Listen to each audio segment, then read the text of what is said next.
Right. If I were venal, I could have that out as a chat up. The current approach to the climate is doomed to fail. People look to the UK Right. as an example, and they say if the UK starts to wobble, then maybe we should wobble too. So we really do matter. Now, I've been speaking with Greens and middle-class men who say they care about the environment for 15 years. And guess what most of them actually end up saying?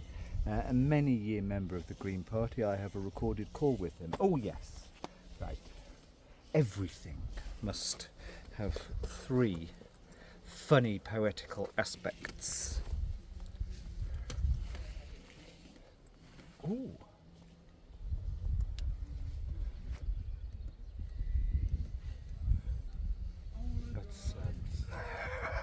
Right, three poetical aspects.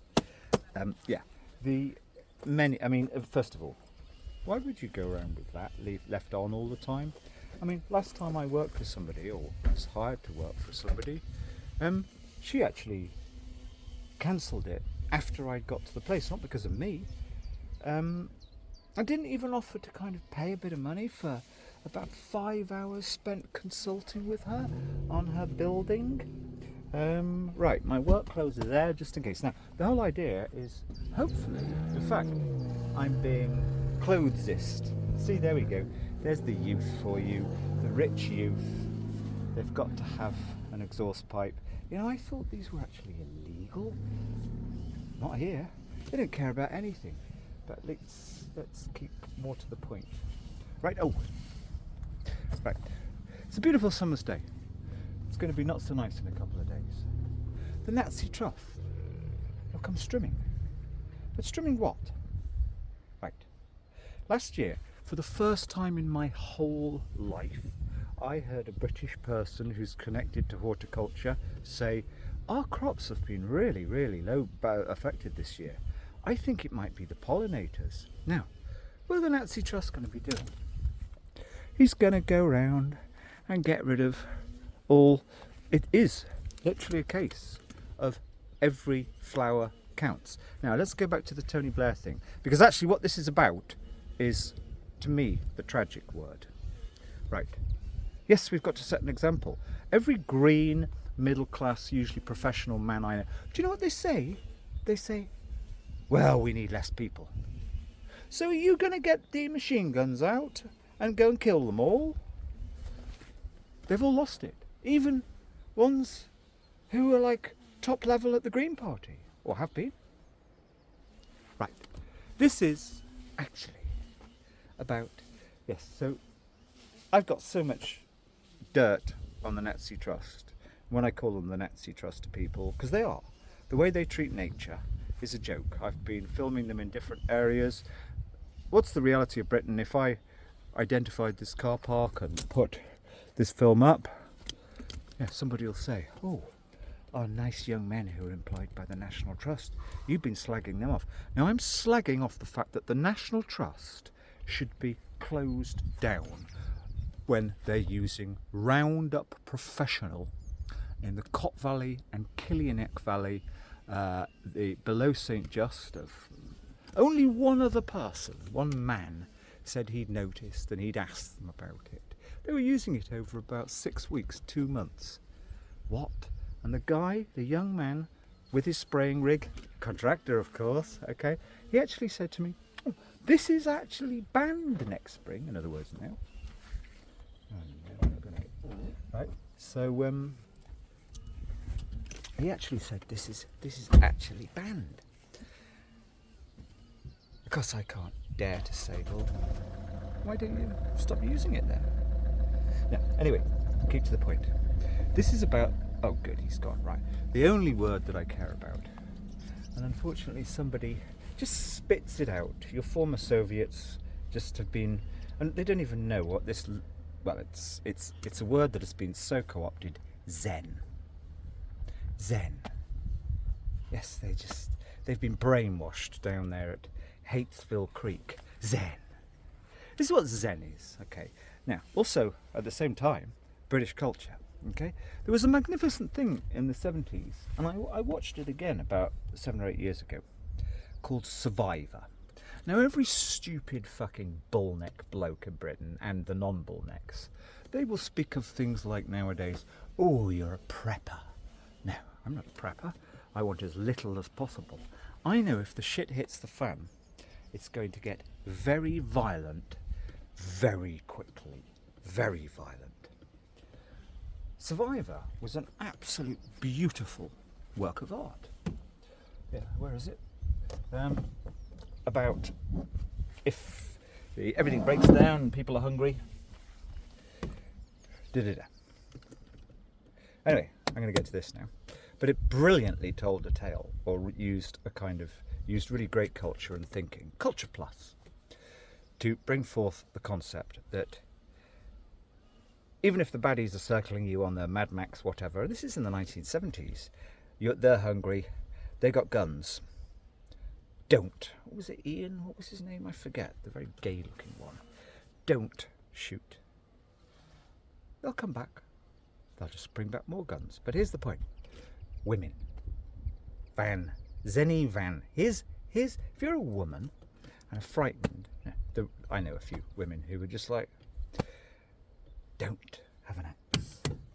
Now, I just leave. Why do I leave that there? Because it's my sledgehammer, and occasionally it's necessary to tap off the back wheels if I have a puncture or something like that. The man who sleeps. Now, this is a proper old-fashioned tool. You actually can't get these handles anymore. Right? That is such a beautiful, from Ralph, of course. Such a beautiful weighted axe. It's just a joy to use. And all I cared about, there's no point, is finding some woman who would leave me, okay, you do the really difficult ones, not to show off, because it's like, okay, I got theoretically 10% more body strength if we'd both been doing the same amount of help meeting on the land for 20 or 30 years. But here's the point. It's what Zen is, okay? I mention her because she's a complete and utter dull thief, and I wouldn't normally do that. No, actually, that's the wrong way of putting it. Just much more important. No, dull thieves are okay. Much more important. Talk about damaging your own kid. About 10 years ago in the evening, one evening, I saw a woman cycling, I've got to do this so quickly, at dusk down the high street in Kington with a white blind stick and thick dark glasses. I like incongruities. Who's this? And she was on a really old bike. And it was super quick, okay? I just happened to see her. No, I actually happened to, I thought, I'm going to go and just, anyway. So it turns out she wasn't really blind. She was kind of faking that so she could get her disability. Oh, she was a brilliant actress. Total and utter respect to her. And of course, then with a load of associated disorders. No, she was perfectly all right. But she'd spent 20 years around Glastonbury, and she was a musician on that scene. And more importantly, yes, she had been sucked into being a heroin addict 15, 20 years ago, and I have nothing to do with people who are using hard drugs. Unless they really do want to be rescued. No, she'd moved out of that, so she was a pretty wise woman. Much more sociable than me. She had 4 kids. Anyway, one of her kids was back in the area, who she'd basically managed to keep hold of them. And the immaturity of all of these people is just a joke. Anyway, he'd been around some lads, yes, in Wales, where they had a gun. Somebody had a gun. And he'd been arrested as he was in the company of somebody who had a handgun and was looking at possibly 4 years in jail. Anyway, so I kind of spent quite a lot of time with her over a month or two. But even this woman from the Super Glastonbury, with the positive vibes, lovely people, that scene, with the added wisdom, it generally makes you a bit wiser if you've overcome a truly life-destroying thing of being an actual junkie. Even she couldn't understand. I was trying to say to him, look, if he says to the probation officer, okay, because he was on bail, he was bailed to her house, she didn't want him there, it was all a little bit dysfunctional. If he says to the bail officer, the doing the pre-sentence report, Louise is her name, if he says, look, I made a terrible mistake, I've learnt something, if anyone's ever aggressing, walk away. If he says that, that's how he might get away with a suspended sentence rather than 4 years in Borstal. Right. And he has to mean it. You have to talk to him about it. Anyway, this woman, a parent of, her Facebook will be full of, oh, I'm a lovely festival person. I'm a kind of elder mother hen and da-da-da. And I smoke a bit of the weed and take the occasional mushroom just to expand my beautifulness, my total connectedness with the universe. Even she, well, of course she couldn't really communicate properly, but a couple of hours later I saw her, the boy had gone out, start to pick a fight with him on Facebook. Actually, I realised we've lost it. She was actually aggressing him via Facebook. And there's me sitting there saying, what's the one thing I said? Because the boy had been actually the only one of her children she'd lost for a period, and he'd been disrupted inside via many foster homes, etc. But he was back, but the point is, this woman couldn't take in. Now, van women, here's the reality. Van people are usually fairly chilled. Well, let's use the most important simple word in the English language, relative. Relative to other people, they're pretty chilled. Okay. If somebody's ever trying to get into your van, be you a man, this is for the men, but women too, they are going to be less chilled than you. If you have got an axe or anything else, there is no point standing your ground with your axe or anything else, because they will be, I've unfortunately seen it with my own eyes, okay, their violence will be so swift. They will be standing there smiling, and the next second they got a knife in your stomach. They are so brutally, I've seen it, children, teenagers in Prestine even. I actually have been in a park watching some children, some 17-year-olds beginning a dispute, and they were actually middle class-ish. Suddenly, the violence is so swift. You, slightly more chilled van person, will not ever be able to muster the immediate violence with your axe or with anything else. Because by definition, somebody trying to break in or giving you jip is going to be inside of them 1,000 times more likely to be violent and nasty violent. So that's Zen. Zen is knowing there is no point.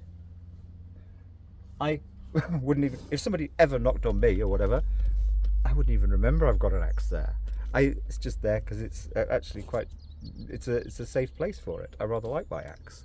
And I'd love, if I were to be passing some rich, fantastic Lorna Doone, I mean, my generation, I was polluted, of course, by the most superb culture, Lorna Doone, about how the rich warring clans can end up having peace.